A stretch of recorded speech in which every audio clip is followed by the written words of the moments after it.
প্রিয় শিক্ষার্থীবৃন্দ, আশা করি সকলেই ভালো আছো।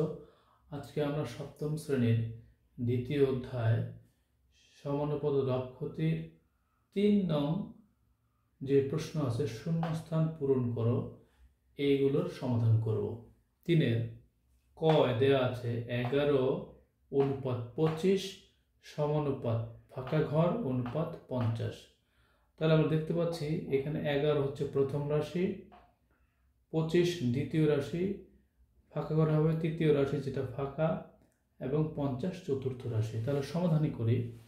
এখানে প্রথম রাশি ইকুয়াল 11, দ্বিতীয় রাশি ইকুয়াল 25, চতুর্থ রাশি ইকুয়াল 50। যেহেতু তৃতীয় রাশি নাই, আমাদেরকে বের করতে হবে, তাই ধরি তৃতীয় রাশি ইকুয়াল ক। আমরা জানি প্রথম রাশি গুণন চতুর্থ রাশি ইকুয়াল দ্বিতীয় রাশি গুণন তৃতীয় রাশি। তাহলে প্রথম রাশির মান দেওয়া আছে 11, দ্বিতীয় রাশি চতুর্থ রাশির মান দেওয়া আছে 50, দ্বিতীয় রাশির মান দেওয়া আছে 25 এবং তৃতীয় রাশি ধরেছি আমরা ক। তাহলে আমরা যেহেতু 11 গুণন 50 ইকুয়াল 25 গুণন ক, এটাকে আমরা এদিকে লিখলাম, অর্থাৎ 25 গুণন ক ইকুয়াল 11 গুণন 50, এটা আমরা লিখতে পারি।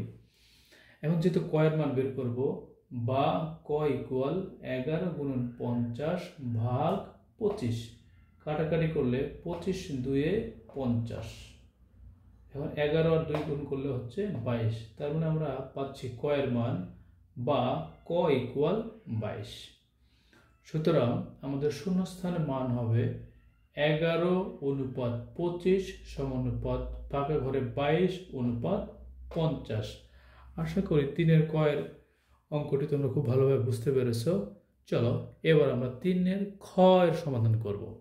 3-এর খ দেওয়া আছে 7 অনুপাত ফাঁকা সমানুপাত 8:64। এখানে 7 প্রথম রাশি, ফাঁকা ঘরে হবে দ্বিতীয় রাশি, এটা তৃতীয় রাশি, এটি চতুর্থ রাশি। তাহলে এখানে প্রথম রাশি ইকুয়াল 7, তৃতীয় রাশি ইকুয়াল 8, চতুর্থ রাশি ইকুয়াল 64।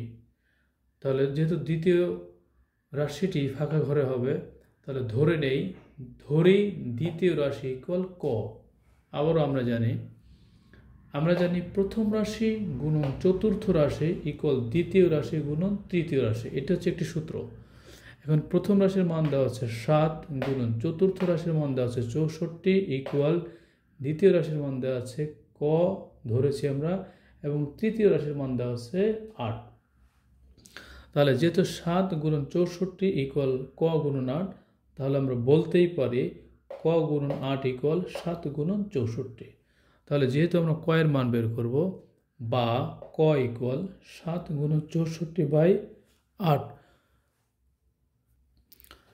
7 গুণন 64/8। এখন 8 দিয়ে যদি আমরা 64কে কাটাকাটি করি, 8 8 64, তাহলে উপরে থাকতেছে 7, এখানে গুণন 8, 7 আর 8 গুণ করলে হয় 56।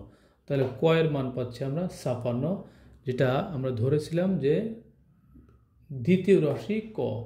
তার মানে আমাদের যে ফাঁকা ঘর আছে, এই ফাঁকা ঘরের মান হবে 56। সুতরাং আমরা এটাকে পূর্ণ করলে পাচ্ছি 7:56 সমানুপাত 8:64।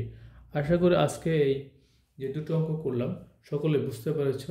যদি কোনো সমস্যা হয় বুঝতে, তাহলে অবশ্যই কমেন্টসে জানাবে কোথায় সমস্যা, তাহলে আমি আবারও চেষ্টা করবো ওগুলোকে বুঝিয়ে দেওয়ার। আর যদি ভালো লেগে থাকে তাহলে অবশ্যই লাইক, কমেন্টস, শেয়ার করবে। আর এরকম সুন্দর এবং গুরুত্বপূর্ণ সহজ সমাধান পেতে সাবস্ক্রাইব করে বেল বাটন বাজিয়ে দিয়ে সাথে থাকবে। পরবর্তী ভিডিও জন্য অপেক্ষা করো। আশা করি পরবর্তীতে কোনো একটি ভিডিও নিয়ে আসবো। সে পর্যন্ত সকলে ভালো থাকো। আল্লাহ হাফেজ।